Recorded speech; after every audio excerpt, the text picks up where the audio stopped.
The Syrian disarmament of chemical weapons may represent some light at the end of the tunnel.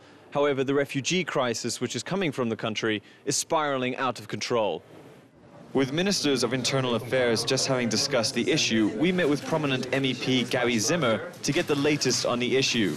The ministers for internal affairs of the European Union were not able to come to a result and to say we have to change our asylum policy. We have to do more to support the Syrian refugees.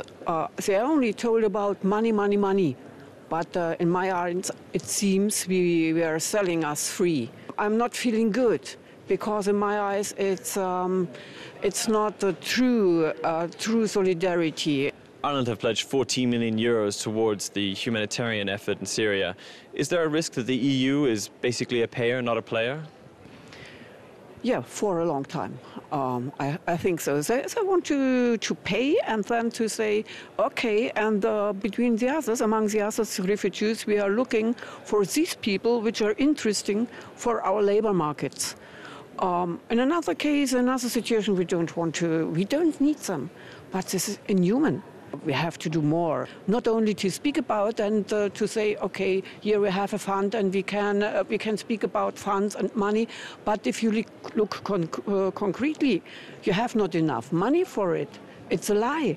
We are speaking about money and we don't have it. One EU member which recently splashed the cash is bailout country Ireland, which announced a 14 million euro aid towards the refugee crisis.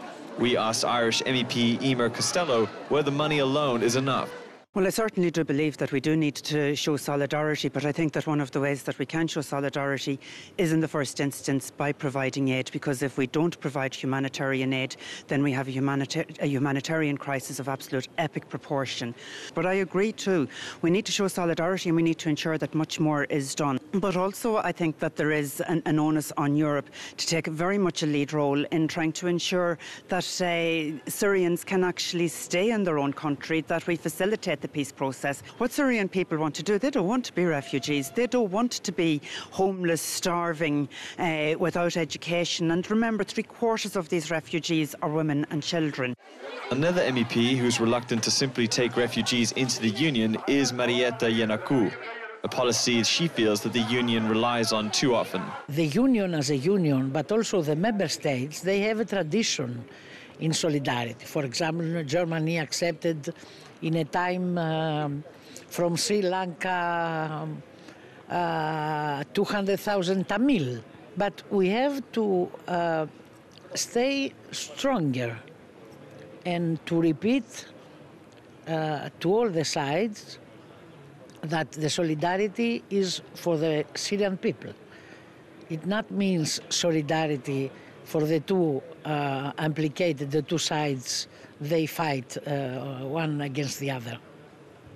So the EU shouldn't just open up its arms and let everyone in. There should be a limited level of solidarity. No, because this will not be good for the Syrians. The word solidarity is being used a lot by MEPs here in Strasbourg. But until that word is properly defined, any help, be it asylum, funding or education, is definitely needed. This is Björk Smith-Meyer for JN1 at the European Parliament in Strasbourg.